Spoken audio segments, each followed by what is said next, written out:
Eu vou gravar aqui de novo, dando aquele overview sobre a implementação, porque eu acho que o áudio não ficou muito bom.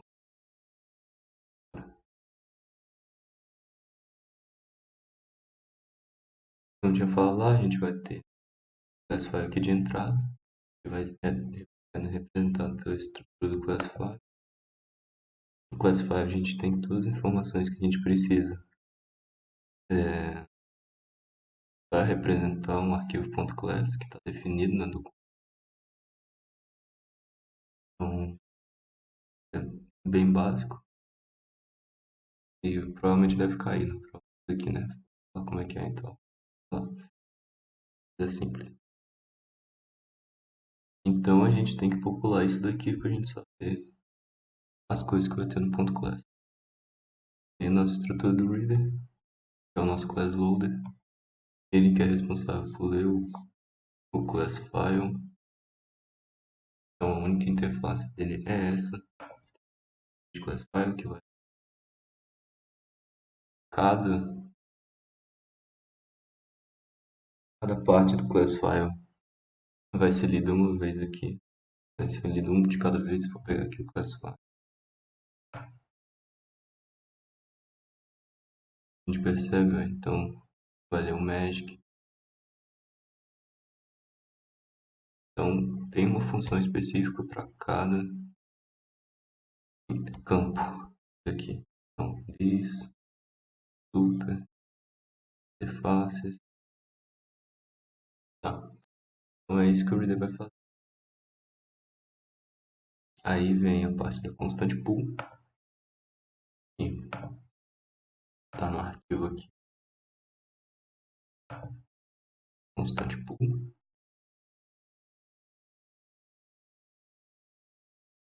Constante pool, então ela vai ter esses vários tipos. Está definido na documentação até qual é o dela. Tag dela.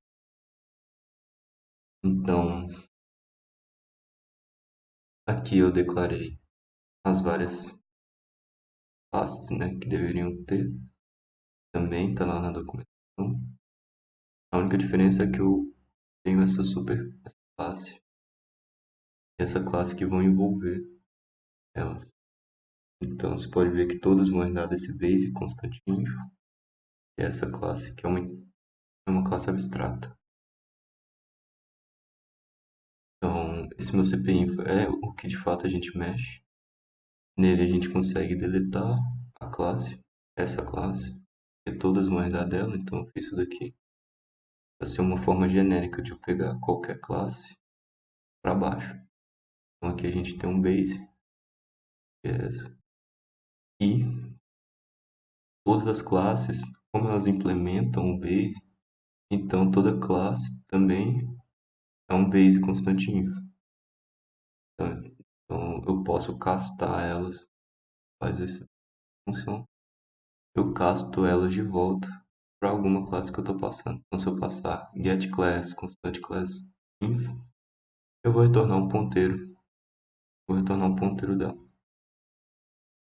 Da constante class info e não da base constante. Aqui no setBase eu seto o ponteiro para a classe que eu estou passando. Então, isso aqui é de abstrato, classe abstrata. Então a gente pode instanciar a base com alguma das suas filhas. Então é isso que isso daqui está fazendo. E para deletar é a mesma coisa. Eu pego a classe que eu quero, deleto ela e depois deleto o ponto. Esse daqui é a estrutura constante info. Tem várias. Aqui está na documentação cada uma, então vale a pena explicar aqui o que cada uma faz. E aqui no read, então cada uma também, a gente precisa popular o campo de cada constante. Então, isso aqui faz isso. E tá vendo? A gente passa aqui o setBase baseado no tipo que a gente está vendo. Então, vai ficar constante string. Aqui vem a string info. Lembrando que o long e o double, eles ocupam dois espaços na constante pool. Então, primeiro o i aqui para ele pular mais um espaço.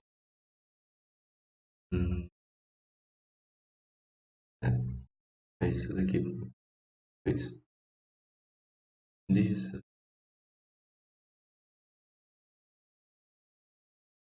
Tá, as interfaces aqui, na verdade, elas são só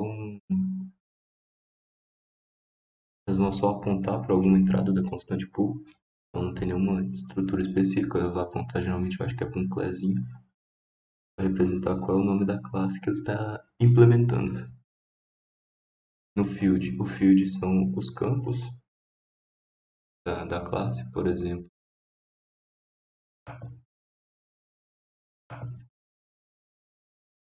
Isso daqui, o campo da classe aqui é um field.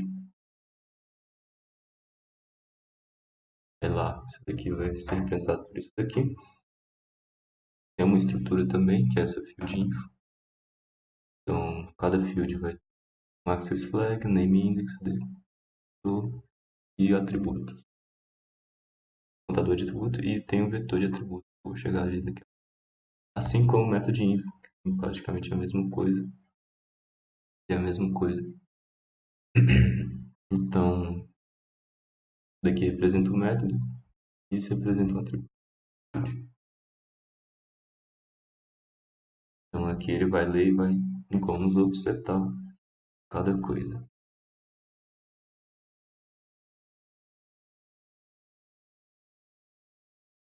Então aí a gente vem para os atributos.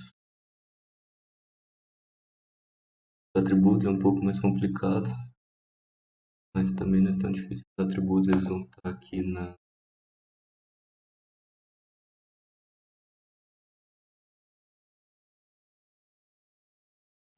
aqui na arquivo atributos ponta. Então aqui está definido todos os atributos que eu implementei. Nem todos, na verdade, acho que até mais aqui. Eu defini todos que estavam lá na documentação mesmo. Então aqui a gente pode pegar o getAttributeType. Então primeiro vamos ver aqui o attribute_name tem essa função auxiliar e retorna a representação do TF8, a parte do TF8info, o attribute_type. A função aqui os atributos eles são representados basicamente pelo nome deles, eles não tem tipo uma tag igual a constante pool. Então é o jeito mais fácil que eu achei, porque todos eles precisam do name index. Name index. Então o jeito mais fácil mesmo é pegar e colocar o nome deles aqui, que era mais fácil. Então aqui está listado todos os atributos que eu codifiquei. E se for algum que eu não fiz, ele cai nesse caso aqui do inválido. No inválido representa a estrutura que essa estrutura não foi implementada. Tá? Então a estrutura aqui do atributo é exatamente igual à da constante pool. A gente vai ter uma base, um atributo base, que também é abstrato. E a gente vai ter as classes derivadas, que vão ser todos os atributos que eu fiz implementando essa classe base. E a gente vai ter o atributo info. Lá a gente tinha um cpinfo, aqui é o atributo info. Vai ter exatamente as instruções, o delete class, o set base e o get class. Então bem simples. Eu já expliquei, então vou explicar de novo como é que funciona. Cada classe aqui também vai ter esse get specific info e por vezes vai ter também o get value. Na verdade eu acho que o get value só tem algum get value.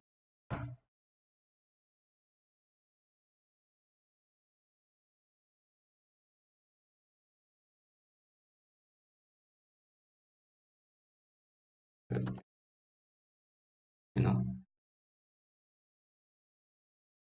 ficou no negócio. Até porque não é daqui. O get value é da constante pool. Então aqui no get specific info Isso daqui é basicamente a parte inteira do viewer. Isso aqui tudo só serve pro viewer.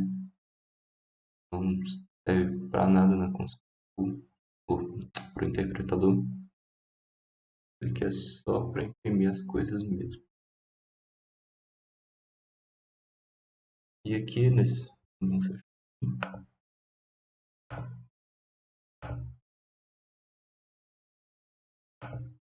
Então aqui a gente tem os vários. E como vocês viram, eu mapeei, né? Eu mapeei o nome de cada atributo para uma constante, que seria a tag. Então assim ficou igualzinho, ficou mais fácil. Então aqui a gente dá um switch no attribute type, o inteiro, que vai com uma tag. E a gente faz o switchzão e lê cada campo de cada atributo do jeito que tem que. Eu acho que foi o que todo mundo mais mexeu no React. Então não tem por que ficar muito tempo no reader.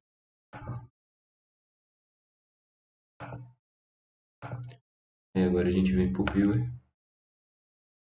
O viewer só tem também uma interface, que é o print class file. E basicamente vai printar. Também tem uma função para printar cada campo do class file. Então tá bem organizado. Aqui não tem muito segredo. Aqui ó, tá falando. Cada atributo da constante pool vai ter esse getGenerateInfo, que é basicamente vai ter o getValue e o getGenerateInfo.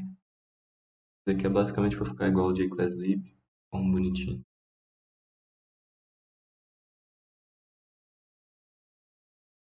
Mas é só para printar mesmo. Só o getValue que é mais importante. Então o view ele vai printar as coisas todas. E não interessa muito mais como é que ele faz isso. Mas ele vai pegar o classifier de entrada e vai imprimir o classifier. Acho que talvez listar cada função disso daqui do lado ele tá zoando, né? Mas vamos voltar. E aí vem o interpretador. Eu vou explicar lá. E que o resto é só quando que vai ser as condicionais de cada coisa. Então, interpretador. Se a gente for olhar o diagrama que a gente já tinha feito, então ele vai precisar do classifier de entrada.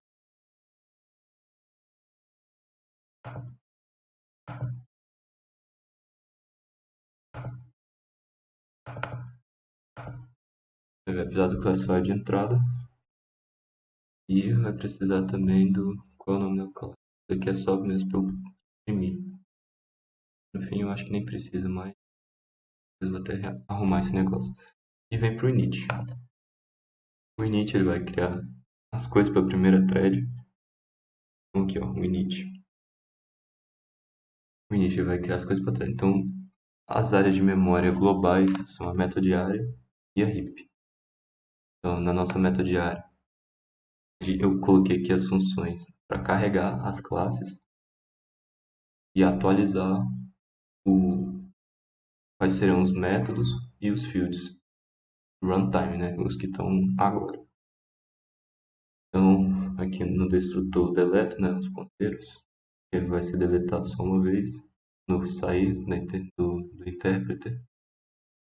Então, aqui no update eu atualizo os campos, os atributos da metodiária para o classifier atual, que eu vou colocar como parâmetro. Aqui nessa classe, essa função isloaded, eu checo se o arquivo com esse class name está dentro desse vetor de classifier. Tem uma função auxiliar que já retorna o nome da classe baseado no classifier. Então fica bem simples. Eu só pego e comparo duas strings e vejo se ele já está lá dentro.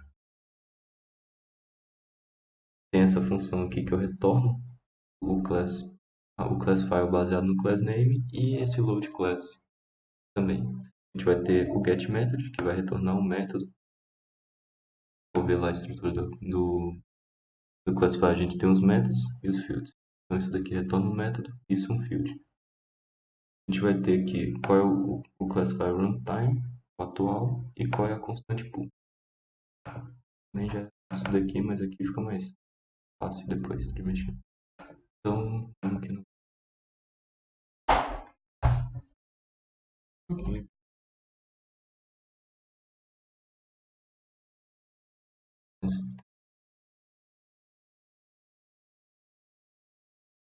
uh, no get method ele vai só comparar também duas strings, e também dá para pegar o nome do método e o descritor dele, se get tiver isso. Então eu comparo as duas strings, vejo se o método atual tem o mesmo nome e também o mesmo descritor. Isso daqui eu preciso do descritor por causa do polimorfismo, né? Então a gente tem que passar o mesmo descritor também, a gente vê qual é o descritor. É isso, eu achar o método, se ele for diferente do end, então a gente retorna ele, senão eu lanço uma exceção. O getField é a mesma ideia do de cima, vai checar também pelo nome dele aqui dentro. Aqui no getClass, eu checo já se ela já foi carregada, porque se ela foi carregada, ou se ela não foi carregada, eu vou carregar ela. Mas se ela já tiver sido, se ela já está carregada, então eu simplesmente só retorno ela. E no load class é onde acontece e carregando as classes e trocando a troca de contexto. Então, aqui eu vejo já se hum, loaded class name não tiver carregado. Ah, não, tá certo. Então, se a classe atual que eu estou passando já tiver carregado, então eu retorno já o getClass. Não vou carregar. Se não, a gente vai carregar ela. Então a gente faz o mesmo processo basicamente. Está lá na main, a gente vai criar um novo class file, a gente vai passar o reader em cima dele. A gente vai passar o reader em cima dele. E aqui eu só seto bonitinho como é que tá o path e tal. E depois eu dou no loaded um pushback nessa nova classe. Então a meta diária é basicamente agora. Eu sou responsável por carregar os métodos, carregar os class files. Grosseiramente é essa a única função aqui, por enquanto. E também, além disso, carregar o class file também segura qual é o class file atual, runtime. Então, então aqui a gente já chega e carrega a nossa classe de entrada. A gente coloca a nossa classe de entrada aqui na meta diária. Aí a gente tem a heap. A heap ela é uma lista. Ela vai ter uma lista da referência de objeto, conteúdo de objeto. Eu não lembro se a gente definiu ela aqui. Nem definiu ela aqui. Então aqui está a nossa meta diária. Tem um field, tem os métodos e tem a constante por runtime. E teria mais aqueles métodos. A heap a gente não colocou. Então a heap, o único método que eu uso da heap até o momento é esse daqui, push reference. E é quando tem o new, por exemplo, a instrução new, o objeto primeiro vem para a heap. Então primeiro ele vem para cá, para essa lista de ponteiro, e depois eu retorno esse ponteiro para a pilha de operando. É o que isso está fazendo. Então primeiro eu insiro e retorno o ponteiro dessa lista, e não o que entrou.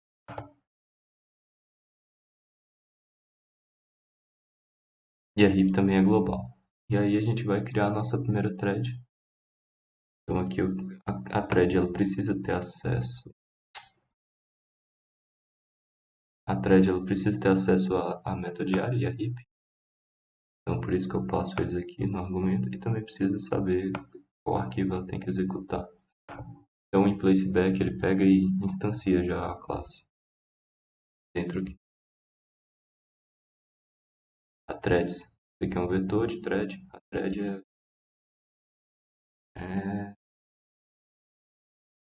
é isso daqui. A engine é a thread. Então, nossa thread tem um método execute method. Então, para executar o método, a gente tem que passar o nome dele e o descritor. E daqui sem padrão, né? Toda main tem que estar desse jeito. Então a gente pode fazer isso daqui hard-coded, vamos dizer assim. Para executar o método eu vejo a JVM stack. A JVM stack é basicamente a pilha, né, de troca de contexto, a pilha de funções que foi chamada, que eu defini para 40 no máximo, antes de dar Stack Overflow. Então aqui a gente recebe o método, que eu já expliquei da metodiária, ele vai retornar um método lá do classFile. O getAttribute é outra função auxiliar que eu fiz, que não está nem na metodiária, nem na heap. Então, o getAttribute, ele na verdade vai seguir a mesma lógica dos outros. Ele vai pegar o nome do atributo, ele precisa saber de que tipo de atributo que ele vai buscar, né? O array de atributos e qual classFile, né? E olhar por esse atributo. Então aqui a gente faz aquela mesma coisa, pega a representação em string do nome do atributo e checa se é igual ao que eu quero. Se for, retorna ele. E aqui está o getClassName, só retornar o. Então aqui agora a gente vai ter nosso code attribute que representa.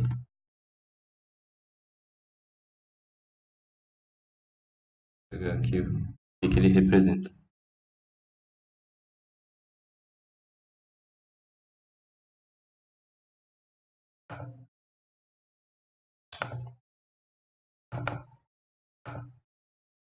Então o code attribute ele vai representar isso aqui, as três coisas: bytecode, exception table e esse outros. E isso é o code atributo. Então, o meu code array, que é onde vai estar o bytecode, é o campo code do code atributo. Então, depois disso, a gente tem que criar o frame. O frame é basicamente o que vai segurar o vetor de variável local e o operand stack. Aqui não está.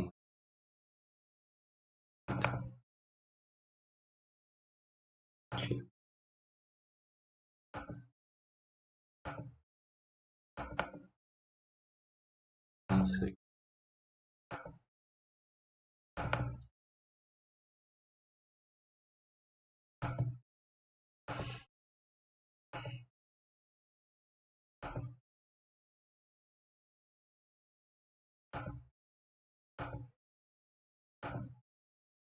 Enfim, ele vai ter o vetor de variável local e o operand stack que representa uma variável, outra variável.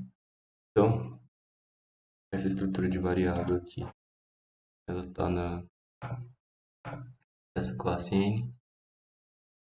É bem útilzinha, então a gente pode colocar dentro dela qualquer tipo de coisa, pode ser ponteiro, qualquer tipo primitivo, só vai precisar castar ela com essa função s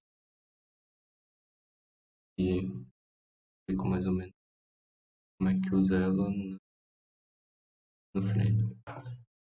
Então, para a gente criar nosso frame, a gente vai precisar qual é o máximo de operandes, do tamanho máximo do operand stack, o tamanho máximo de vetor de variável local e qual é a constante por runtime. E a gente tem esse PC, só que esse PC não é o PC que vai iterar em cima do bytecode, é só um PC que vai ser realmente um contador só para eu imprimir ele. Então aqui a gente tem nosso post local var, vai inserir uma variável local, lembrando que o double e o long vão ocupar dois espaços no vetor de variável local. Aqui eu retorno a variável local do push em na operand stack. Ela é uma pilha, então é só ter o método push. E aqui é o overload, né? O polimorfismo tendo só um ponteiro. Isso aqui é usado basicamente quando está chamando da heap. Então quando vem da heap ele vem para cá. Mas é a mesma coisa do de cima. O pop operand, primeiro ele vai checar se o topo da pilha é um n. E se for qualquer coisa, eu posso retornar direto qualquer coisa. Tranquilo. Sem se importar com o tipo. Agora, aqui, se eu não conseguir castar o que eu quero, então eu lanço uma exceção de badcast. Aí eu fiz isso daqui porque estava encerrando o programa quando dava badcast. E aí eu estava triste, eu coloquei isso daqui. Se não, ele vai castar operando o topo da pilha pro template que a gente quer. Aqui a referência eu retorno só o ponteiro do negócio. Esse clean operands aqui serve basicamente para as instruções de return que elas precisam limpar o frame antes dele ser destruído. Basicamente isso. E aqui está mais ou menos como é que usa pela N.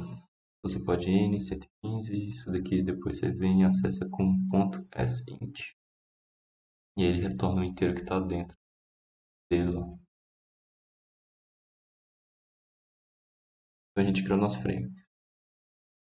Aqui eu checo se já tem um frame corrente. Porque se já tiver um frame corrente, significa que a gente está executando um método quando teve troca de contexto. Significa que é outra função de outra classe. Não de outra classe, mas é outra função. Então, se a gente está chamando outra função, significa que a gente precisa armazenar quais seriam os argumentos para essa nova função.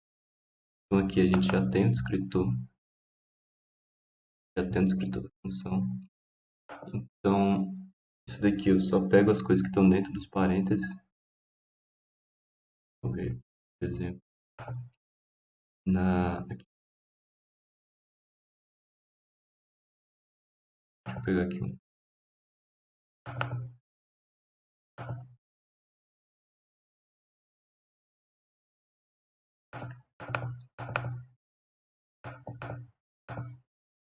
Então, se a gente for pegar aqui, por exemplo,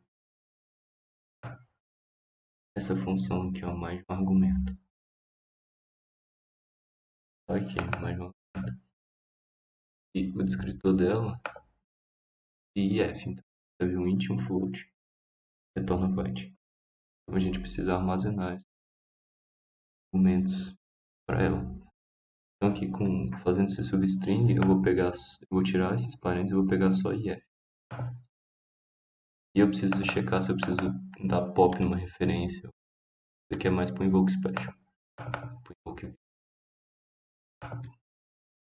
Então, aqui eu fiz essa lambda, vai retornar quantos argumentos eu vou ter que... Qual é a quantidade de argumento que eu preciso. Então, se for long ou double, precisa de mais de um argumento. Quando for o L, a gente precisa iterar até achar a próxima ponto e vírgula. Que é L, aí até o ponto e vírgula é uma referência. Se for um array, ele pode ser um array de inteiro, de não sei o que, não sei o que. Então eu só vou implementar aqui o iterator, porque ele também vai ser só um argumento. Mas se depois do array for uma referência, aí eu tenho que iterar aqui dentro também, a ponto e vírgula, porque senão a quantidade de argumentos vai errar. E aqui em cima eu sempre incremento em uma quantidade de argumentos. Tá. Então, esse start index aqui é basicamente porque a gente tem que começar da ordem contrária. Porque quando ele vai trocar de contexto, o topo da pilha corresponde ao último argumento da função. A gente precisa fazer na ordem inversa. Então, esse pop object ref aqui é Falei, quando você precisa dar pop numa referência, só que a referência geralmente, ou quase sempre, não sei, vai estar no index zero. Tá na última, vai estar na primeira posição para função, só que ela é a última coisa que está na pilha, né? Ela foi empilhada primeiro, então ela está em último. Então aqui, ó, daqui é só mesmo. Esse menos um é porque não vai precisar desse cara. E isso daqui passa tudo. Então aqui a gente vai olhar nos argumentos na ordem inversa. Então esse R biguinho a gente vai começar do fim para o início. E a gente vai incrementar esse iterator e diminuir o start index. Como eu falei, a gente tem que começar de trás para frente. Então aqui a gente vai ver para cada tipo, né? Um byte, char, inteiro, short, booleano, etc. Long, float, double. E aqui quando for ponto e vírgula é porque é uma referência. Lembra que a gente está olhando de trás para frente. Então string vem invertido. Então se for o D, se o, né, como diz, se depois do D, por exemplo, tiver isso daqui, significa que na verdade isso daqui é um array de double. Não é um double e depois um array. Então se a gente está aqui no D, o nosso it aqui está no D. Se o próximo for isso, colchete, então significa que ele é um array, né? E não simplesmente um argumento double. Então aí a gente tem que dar push, tem que dar pop no object. O array está representado aqui como um object. Se não tiver o colchete, então a gente só dá push no local var. Aí aqui tem uma marotagem muito boa, porque isso aqui é até difícil de visualizar, né? Se tiver um double, como eu falei, precisa de dois espaços. Então, isso daqui, como a gente está na ordem de trás para frente, vamos supor aqui que a gente está. Tem um, dois, três. Tem três. Tem quatro argumentos, né? Tem quatro argumentos. Então, quando a gente achar um double, vamos supor que o nosso switch está aqui no 3 agora. Só que ele não pode estar no 3, ele tem que ficar no 2 e colocar um null no 3. Então é isso que isso daqui está fazendo. Então a gente está no 3, eu diminuo o start index em 1, então agora a gente está. Não, tá errado. Porque o start index é um inteiro, né? Isso daqui é a posição do array. Start index vale 4. Então a gente vai diminuir 1, a gente vai parar aqui, e a gente vai diminuir ele de novo, então a gente vai parar aqui. Isso que esse daqui está fazendo. Ele vai ocupar dois espaços, então a gente precisa inserir ele no 2 e ocupar o 3 depois. E isso serve a mesma lógica para o long. E para os outros é só inserir normal, dá certinho. E, no fim das contas, se eu precisar dar pop no Objective, eu insiro ele também. Que vai ser a posição 0. Isso aqui tem que estar na posição 0. Então é isso que é para armazenar os argumentos que eu fiz. Aí eu seto o current frame para esse novo frame, dou push nesse frame na JVM Stack, então eu empilho nova função que vai ser chamada. E aqui é onde executa as instruções que eu vou falar mais tarde. E depois que, então é um for, né? Então ele vai rodar em cima de todo o code array, em cima de todo o bytecode, rodando as instruções. E quando termina, então a gente vai dar pop e vai deletar esse novo. Então deixa eu explicar aqui agora a troca de contexto. Troca de contexto, então a gente vai precisar do class name, para saber de qual classe a gente vai chamar a função, a nova função, isso daqui, só o que chama isso são os invokes. 40 minutos. Só o que chama o change context são os invokes. Então no invoke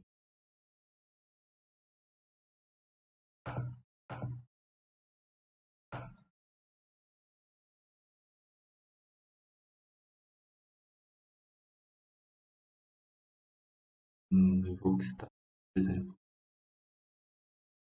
Então aqui eu tenho essa função auxiliar que retorna uma get reference, basicamente vai setar essas strings, e aqui eu chamo change_context. Então a gente vai ver o atual class name, a classe que a gente está atual é a mesma que a gente precisa executar. Aí aqui esses estão com old na frente, e antes de chamar a nova função, para eu salvar o estado delas. E aqui, então, se o class name atual, se o class name for diferente do atual, comparando se eles forem diferentes, então significa que eu vou precisar carregar essa nova classe. E aí eu atualizo a minha meta diária para essa nova classe que entrou. E aí eu executo o método de novo. Isso aqui é uma recursão indireta. Eu estava executando isso daqui, e isso está executando a main. A main chamou invoke static, o invoke static chamou o change context, e o change context chamou o execute método de novo. Então uma recursão indireta aqui para o execute method. Aí ele vai fazer tudo aquilo que eu já expliquei ali em cima e vai deletar o frame. Quando ele deleta o frame, ele volta para cá e atualiza de novo as coisas correntes para o que era antes de ter mudado. E atualiza a meta de novo para os novos valores. Então, é basicamente isso. A parte que executa as instruções. E dessa vez ficou mais completo, que eu também falei das estruturas. Então, na verdade, tem muita estrutura aqui de erro, muita coisa auxiliar. E, vale a pena falar aqui do Object também. O Object, basicamente, ele segura qualquer tipo. Então, tem esse NData, o N já é aquela nossa estrutura lá para segurar qualquer coisa. Isso daqui segura qualquer coisa também. E aqui a gente tem a estrutura do Array.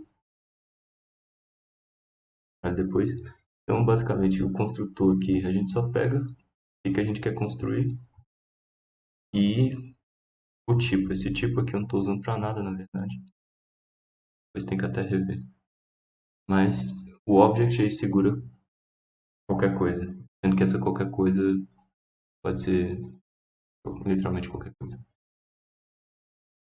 Então, por exemplo, quando a gente for construir um array, vai passar um ponteiro de array. Então, no array a gente tem qual é o tamanho máximo dele e qual é o tipo dele. Então, aqui, por exemplo, a gente tem um insert. No index, a gente coloca... E o array também é um vetor de n. Então, tá tudo bem genérico. Bem legal. Bem difícil de debugar também, que é quase impossível debugar isso daqui. É. É isso, eu falei do classifier, do read, falei da heap, falei da Java Stack. A JVM Stack, então, é isso daqui, que é basicamente só para empilhar o frame, então só tem o push, pop, top, size. É uma pilhazinha, só cria uma classe mesmo para controlar esse negócio. Não tem segredo nenhum aqui dentro. E o resto eu falei praticamente de tudo, só que ainda falta, né, as instruções. Eu não vou falar agora. É isso aí.